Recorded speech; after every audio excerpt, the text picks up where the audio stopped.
dimanche pour le Bike Block. Qu'est-ce qui s'est passé? Ben écoute, c'était a priori une manifestation super pacifique, principalement, je pense, organisée par des Torontois. Ça faisait partie de la masse critique torontoise. Donc pour l'occasion du G20, ils ont organisé un Bike Block. Il y a eu environ quelques centaines de vélos qui sont présentés à l'endroit habituel de la masse critique. C'était pacifique, vraiment pacifique. Mais dès le départ, dimanche, tout le monde le sait, tout le monde le dit, on raflait systématiquement. Donc, même à vélo avec nos petites sonnettes, on était considérés comme des dangereux terroristes potentiels. Les sonnettes de la discorde. Les sonnettes de la dissidence. Donc, dès le départ, ils nous ont empêchés de sortir du parc.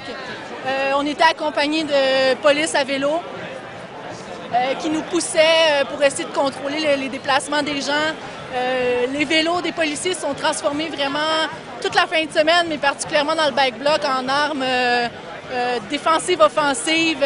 Ils nous coupaient systématiquement la rue en faisant des barricades avec leurs vélos de façon tellement rapide et spontanée que ça créait nécessairement des confrontations, des rentres-dedans entre les manifestants et les policiers. Donc, c'était les moments où ils en profitaient pour plaquer les gens, bousculer le monde, nous tabasser avec leur vélo. Il y a un truc que j'ai trouvé particulièrement agressant, c'est la tactique de défense à vélo des policiers. Je peux même t'en faire un exemple, on l'a vu beaucoup à Toronto, mais soit c'est la barricade, ils se mettent en rangée, ou c'est le vélo qui attaque. C'est ça qu'ils font dans une manif à vélo. Je ne sais pas si tu as vu les chars de police qui ont stationné sur la rue Queen, en tout cas au début de la journée, au début de l'après-midi. Les policiers sont rentrés dans la manifestation avec des fusils non protégés. Ils ont escorté les chars de police. Les chars de police se sont foutus en plein milieu de la rue. Les policiers sont débarqués. Ils ont laissé leurs chars de police là. Alors que le début de la manifestation se déroulait là, à ce moment-là, ils sont partis, évidemment. Je veux dire, on n'est pas dupes, là. Je veux dire, c'est clair que le Black Bloc était là, la manifestation continue à avancer, les chars de police ont été incendiés, mais quand tu regardes la scène, quand tu l'analyses avec du recul, quand tu vois ce que les médias ont diffusé aussi de la casse qu'il y a eu samedi, c'est clair que ça a été orchestré pour justifier la répression qui a eu lieu par la suite dimanche, samedi dans la nuit puis dimanche. On vit encore dans un pays où nos droits sont protégés par une charte, par des droits. Puis je pense qu'en tant que citoyen, on a le devoir de parler, on a encore le pouvoir d'être dissident politiquement, d'être pas d'accord avec notre gouvernement, de prendre la rue, de parler, de manifester sans être fouillé, sans être violé, sans être intimidé ou subir des sévices sexuels quand tu es une fille et que tu te fais embarquer en camp de détention temporaire.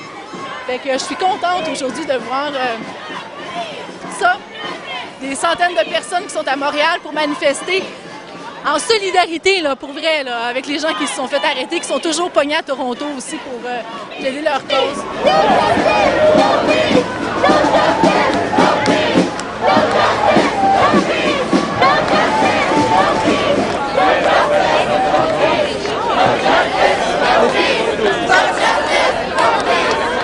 What happened in Toronto this weekend? Huh? Yes. Yeah. How do you compare it to, in Johannesburg? Well, the manifestation of protest in Johannesburg is very different from what was manifested in Toronto at the G8, because protest in South Africa has taken the form of road blockades against or by communities demanding delivery of services. So the government that they're protesting against, or the power that they're protesting against there in Johannesburg or in South Africa, is very much a manifestation of lack of power. Here it is about a superfluousness of power, a surfeit of power. A lot of African leaders met with big companies, big Canadian companies to do businesses with the G20 companies, so to open the market for private companies in Africa. Oh well, that's just the African stooges for capital wanting to beg for foreign direct investment. I mean, they're not looking for the development of the countries, but just looking for foreign direct investment, which is something very different from development. Investments really just produce underdevelopment, as the post-colonial history of Africa has shown. The G8 is only a vehicle towards gaining these people, these presidents of African countries, access to the foreign capital. And I mean, I'm most familiar with what Jacob Zuma, the South African president, has said in his address to the G8.